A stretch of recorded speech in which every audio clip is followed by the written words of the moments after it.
आज नई पृथ्वी तुम लोगों के लिए तैयार करता हूँ। ये भविष्यवाणी है, किसके लिए है? मनुष्य के लिए। आइए आज के लिए इस वचन को हम पढ़ते हैं, निकालेंगे प्रकाशित वाक्य 21 अध्याय उसका 1 से लेकर 5 तक हम पढ़ेंगे। जिनको मिलता है, हाँ पढ़िए। फिर मैंने नए आकाश और नई पृथ्वी को देखा, क्योंकि पहला आकाश और पहली पृथ्वी जाती रही थी और समुद्र भी ना रहा। फिर मैंने पवित्र नगर नए यरूशलेम को स्वर्ग से परमेश्वर के पास से उतरते देखा। वह उस दुल्हन के समान थी जो अपने पति के लिए श्रृंगार किए हो। फिर मैंने सिंहासन में से किसी को ऊंचे शब्द से यह कहते हुए सुना, देख, परमेश्वर का डेरा मनुष्यों के बीच में है। वह उनके साथ डेरा करेगा और वे उसके लोग होंगे, और परमेश्वर आप उनके साथ रहेगा और उनका परमेश्वर होगा। वह उनकी आंखों से सब आंसू पोंछ डालेगा, और इसके बाद मृत्यु ना रहेगी, और न शोक, न विलाप, न पीड़ा रहेगी। पहली बातें जाती रही। 5 पढ़े। जो सिंहासन पर बैठा था उसने कहा, देख, मैं सब कुछ नया कर देता हूँ। फिर उसने कहा, लिख ले, क्योंकि ये वचन विश्वास के योग्य और सत्य है। आमेन। आमेन। मेरा आज का वचन वही एक टॉपिक ही है, तो 5 का ही है। प्रभु का ये वचन कहता है कि यीशु प्रभु का चेला, यीशु मसीह के जो चेले थे, परमेश्वर का वचनों को जो सुनते थे और ये कहते थे, नए स्वर्ग, नई पृथ्वी, नया नगर, नए लोग। वे स्वर्ग और वे पृथ्वी में कौन सा लोग जाएंगे? वही पुराने लोग, नहीं, वही लड़ने वाले, झगड़ा करने वाले, हिंसा करने वाले वे लोग। नया स्वर्ग, नई पृथ्वी। पृथ्वी का नाम उस समय पृथ्वी नहीं रखा जाएगा, पृथ्वी का नाम उस समय जेरूशलेम रखा जाएगा। यहाँ पर लोग दुखित नहीं रहेंगे, वहाँ के लोग निराश नहीं रहेंगे, वहाँ पर लोग मुसीबतें, प्रॉब्लमें, बीमारी, कष्ट नहीं रहेंगे। ना इलेक्ट्रिक बिल भरने का चिंता है, ना खाने पीने का चिंता है, ना कहीं कुछ और चिंता है, क्योंकि लाइट नहीं रहेगी, क्योंकि स्वयं लाइट ही हमारे साथ है। हालेलुया। कौन है लाइट? परमेश्वर। यीशु ही तो माने ज्योति है। वे रहेगा तो ये सब लाइट की क्या आवश्यकता है? ये सब लाइट की आवश्यकता नहीं है। परमेश्वर ने हमसे एक वादा किया था कि देखो, तुम्हारे पृथ्वी का घर जब सिरकेगा, मैं तुम्हारे लिए एक नया घर बनाने जाऊंगा। वहां पर वे लोग नहीं रहेंगे जो लोग हिंसा, लड़ाई, झगड़े, परमेश्वर के वचनों को नहीं सुनते, परमेश्वर की ओर दूर जाते हैं, परमेश्वर के प्रति अपने मन को दूर रखते हैं। वे लोग नहीं, वे लोग रहेंगे जो लोग परमेश्वर के वचनों को सुनते हैं, जो उनका पीछा करते हैं, जो उनके संग संग चलते हैं। वे लोग रहेंगे, वे नए लोग रहेंगे। नए लोग रहने के लिए हमें नया बनना पड़ेगा। नया बनने के लिए नया कपड़ा की जरूरत नहीं है, नए बाल का जरूरत नहीं है, नई चीजों की नहीं है। नया बनने के लिए नया मन की जरूरत है।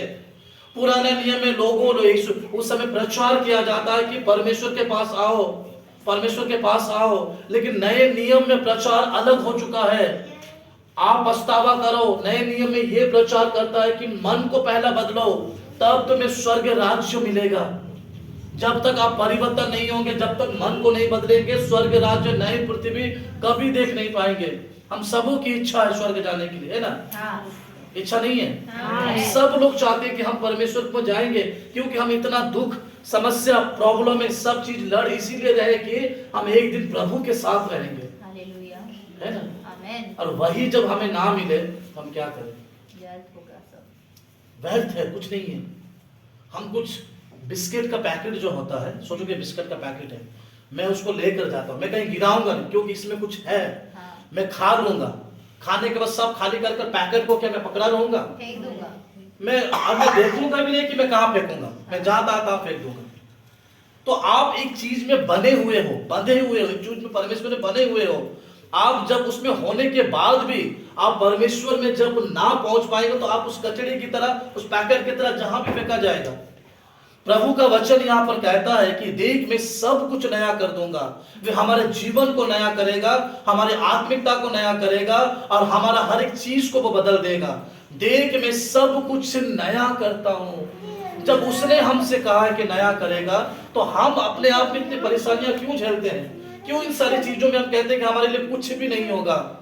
याद रखिएगा, जितना डरेंगे उतना डराया जाएगा।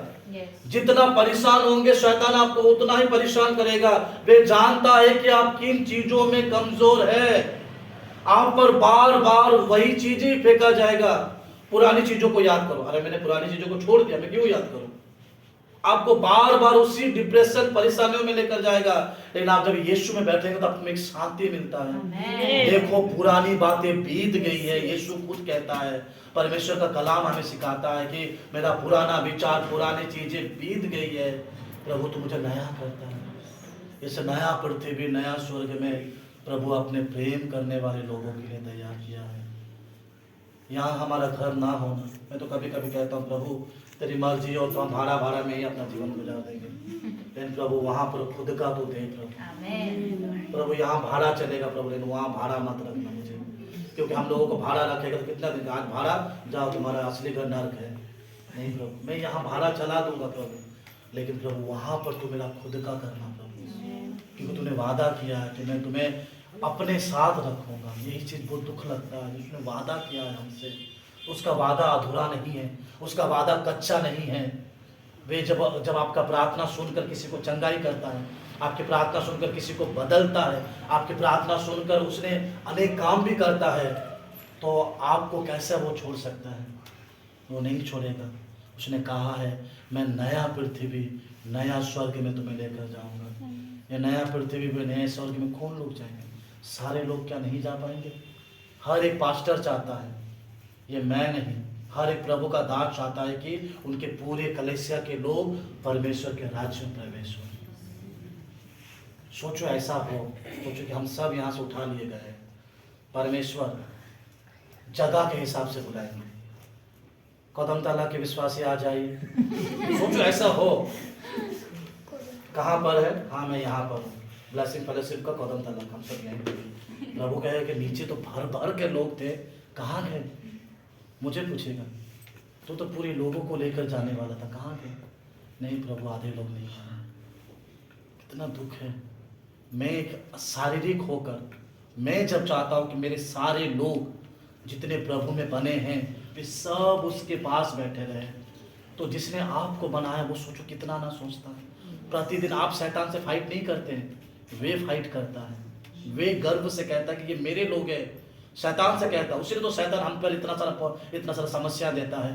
वे कहते हैं कि वे मेरे लोग हैं, उसे आप उसको जितना भी समस्या दो वो कुछ नहीं करेंगे, वे मुझे नहीं छोड़ेंगे। लेकिन हम समझ नहीं पाते, हाँ प्रभु तूने जब चैलेंज किया तो मैं नहीं छोड़ूंगा। हम क्या करते हैं? हम शैतान के चैलेंज को क्या करते, रिसीव कर लेते हैं और गिर जाते हैं। आयुब ने छोड़ा, उसने धन को प्रिय नहीं जाना, बच्चों को प्रिय नहीं जाना, उसने परमेश्वर को प्रिय जाना। उसके बाद पढ़िएगा, लिखा है आयुब को कोई एक दो नहीं मिला, ट्रिपल, चौथा, पांचवा ब्लेसिंग भर भर कर मिला। आज प्रभु चाहता है कि आप उन चुनौतियों में बने रहें। जब नया स्वर्ग जाना चाहते हैं तो जीवन को नया करो। यूहन्ना ने प्रचार किया, मन फिराओ, क्या है? स्वर्ग का राज्य निकट है। हमारा प्रिय प्रभु यीशु ने प्रचार किया, मन फिराओ, क्या है? स्वर्ग का राज्य निकट है। फिर प्रभु का दास पतरस ने भी सेम प्रचार किया, मन फिराओ। आज मैं भी प्रचार कर रहा हूँ, मन फिराओ, स्वर्ग का राज्य यीशु निकट है, हमारा पास है वो। कई प्रभु के दास लोग कहते हैं कि परमेश्वर आपका प्रथम पैरों को निकाल चुका है, बस उसकी दूसरी पैर की बारी बाकी है। लेकिन इफिसियों में लिखता है कि वो हमारे विषय में धीरज रखता है। क्यों? कोई नष्ट ना हो। वो नया स्वर्ग किसके लिए है? हम सबों के लिए है। प्रभु उस स्वर्ग में हम रह पाए, प्रभु आनंद से रह पाए। लेकिन हम क्यों नहीं समझ पाते हैं कि ये पृथ्वी की चीजें खत्म होने वाली है। हम थोड़ी सी भी समस्याओं को अपने ऊपर में आते हैं तो हम मसीह लोगों का एक बैड प्रॉब्लम है, एक बुरी आदत है। आज भी वो आदतें है, नहीं हो तो मुझे बताइएगा, ठीक है? हमारे घर में कुछ हो हम चर्च नहीं आएंगे, है ना? कुछ भी, अरे वो घर की बातें घर में हम मार खाकर भी चर्च आते थे। हम लोग हम नहीं छोड़ेंगे, निकाल दो। मैं अपने माँ से बोलता था कि निकाल दो।